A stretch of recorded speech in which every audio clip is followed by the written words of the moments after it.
चौखट पर चुनाव, विपक्ष में तनाव।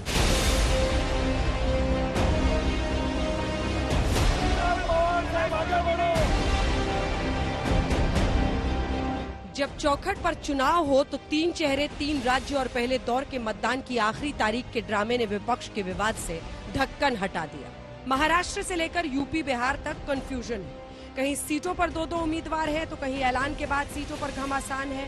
बिहार में महागठबंधन में डील तो पक्की बता रहे हैं, लेकिन ऐलान की तारीख का इंतजार है। इसके साथ एनसीपी के साथ कोई मतभेद नहीं है। हमने बैठकर पूरी मेहनत से तयारी से ये लिस्ट बनाई है। खरं म्हणजे त्यामध्ये सांगली त्यांनी जाहीर करणं किंवा मुंबईमधलं सुद्धा धारावी जिथे येते तो मतदारसंघ जाहीर करणं हे योग्य झालं नाही असं माझं मत आहे। त्यांनी असं जाहीर करायला नको होतं ज्यावेळेस आम्ही चर्चेमध्ये आहोत।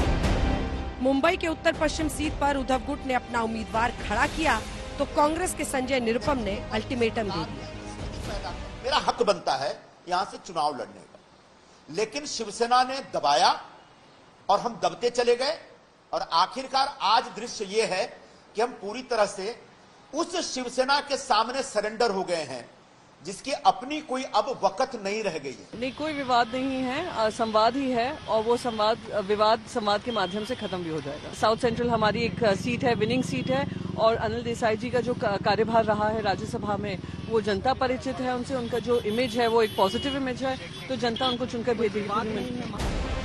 अब बात काफी आगे बढ़ गई और तू तड़ाक तक पहुंच गई। कांग्रेस नेता निरुपम उसका विरोध करे, कह रहे कि अरे भैया मेरे हाथ जोड़ते हो, सब छोड़ो, कौन है मुझे नहीं मालूम। पार्टी के नेताओं ने, हमारे पास तो आप जानते हो बहुत बड़ी डिसिप्लिन होती है। आदरणीय उद्धव साहब ने एक बार घोषित कर दिया, खत्म बात। वो व्यक्ति निश्चित तौर पर एकदम बुढ़ा हो गया, उसको मेमोरी लॉस हो गया है। जिस तरीके से मुंबई की 6 में से 5 सीटें शिवसेना के हवाले कर दी गई, वो निश्चित तौर पर कांग्रेस पार्टी को मुंबई में पूरी तरह से दफन करने का एक कार्यक्रम है। जिस तरीके से शिवसेना ने जोर जबरदस्ती की है और एक तरह से कांग्रेस पार्टी को अपने घुटने पे लाके दे दिया है। सिर्फ कांग्रेस और उद्धव गुट आमने सामने नहीं है, शरद पवार की पार्टी में भी नाराजगी है। उत्तर पूर्व मुंबई से उद्धव गुट ने संजय दीना पाटिल को उम्मीदवार बनाया तो शरद गुट के कार्यकर्ता नाराज हो गए और शरद पवार के सामने ही नारेबाजी करने लगे।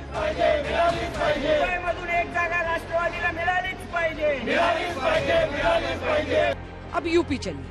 सीट 1, उम्मीदवार 2 और खिलाड़ी कई। टिकट मिला था एसटी हसन को, उन्होंने नामांकन दाखिल भी कर दिया था।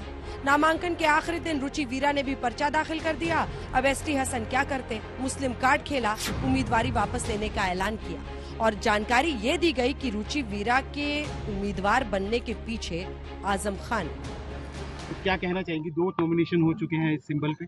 देखिए ये सब नियम की बातें हैं, आप बात करिएगा, रिटर्निंग ऑफिसर से बात करिए, पार्टी के मुख्य जो लोग हैं उनसे बात करिए। मैंने समाजवादी पार्टी गठबंधन से नॉमिनेशन। टिकट होना ना होना कोई एसटी हसन की शख्सियत को थोड़ी खत्म करते हैं। ये अखिलेश यादव जी, आजम खान साहब, ये सब हमारे नेता। अगर पार्टी चाहेगी तो अभी भी मैं लड़ सकता हूँ। दरअसल मुरादाबाद में जो हुआ वो आजम खान का खेल माना जा रहा है। आजम खान रुचि वीरा को उम्मीदवार बनाना चाहते थे और अखिलेश एसटी हसन को। आखिरकार आजम खान जीत गए।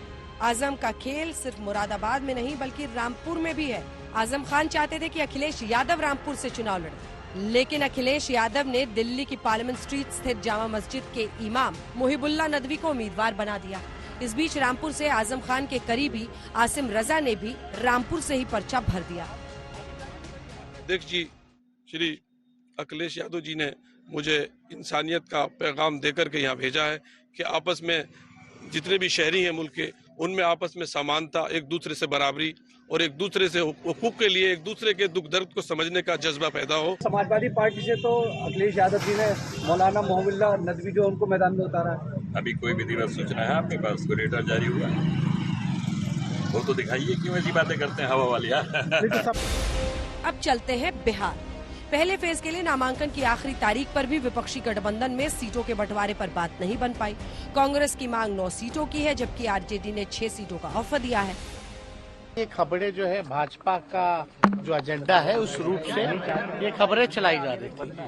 कभी भी हम लोगों में किसी भी चीज को लेकर के दरार की बातें नहीं आई हैं। हम लोग का एक मत इस मामले में है कि जीतने की जिसमें संभावना ज़्यादा हो, जिस उम्मीदवार के जीतने की संभावना हो, जिस पार्टी के जीतने की संभावना हो, वहाँ उसको उम्मीदवार बनाया जाए। जमीनी हकीकत कुछ और है, दावे कुछ और, बातें हो रही हैं और फिर बात नहीं बन रही है। वक्त बीत रहा है लेकिन सीटों का पेच सुलझ नहीं रहा है।